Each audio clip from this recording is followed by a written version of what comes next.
आई बंगाल से बाहर के चल आई बंगाल से बाहर के चल कमर हिला के कहरत बवाल हो देखो देखो एक गोरे गोरे गाल हो आगे के बताओ आगे किस के माल आगे के बताओ आगे किस के माल किस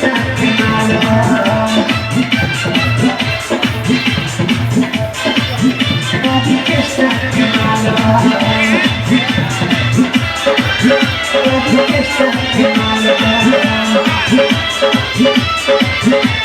लूटा बरतिया हो तुम्हारा जहाज के रतिया हो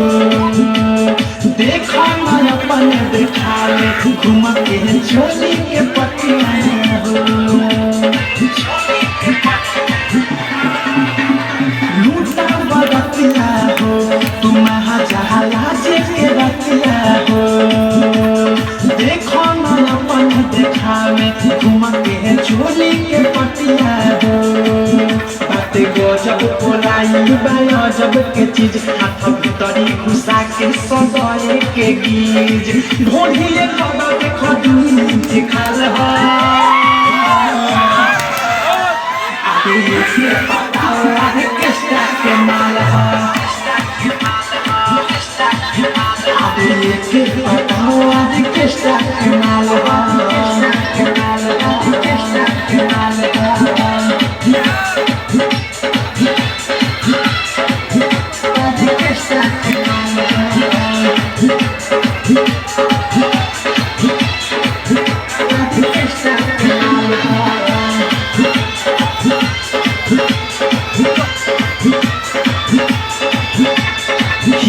रसीली हो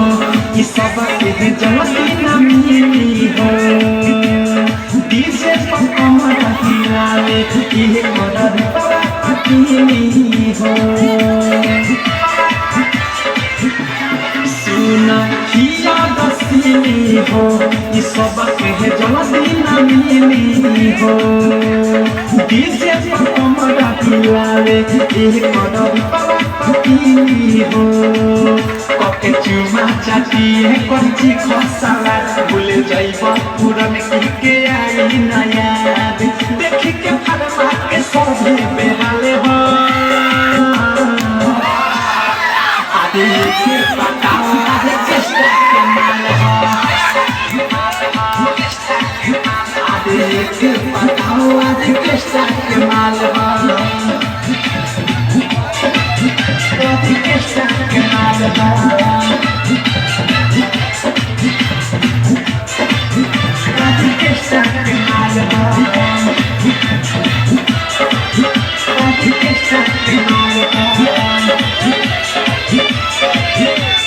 राही कदबी की विशाल नहीं मिले दोबारा हो और सफेदी सुना कौन हो लागी न भारा हो राही कदबी की विशाल नहीं मिले दोबारा हो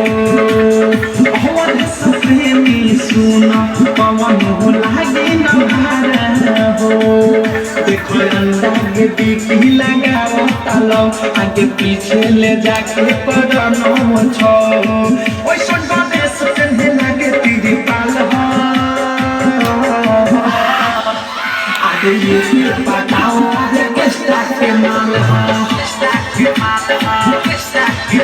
आगे ये बताओ आगे किसका के माल हो आई बंगाल से बाहर के चाल हो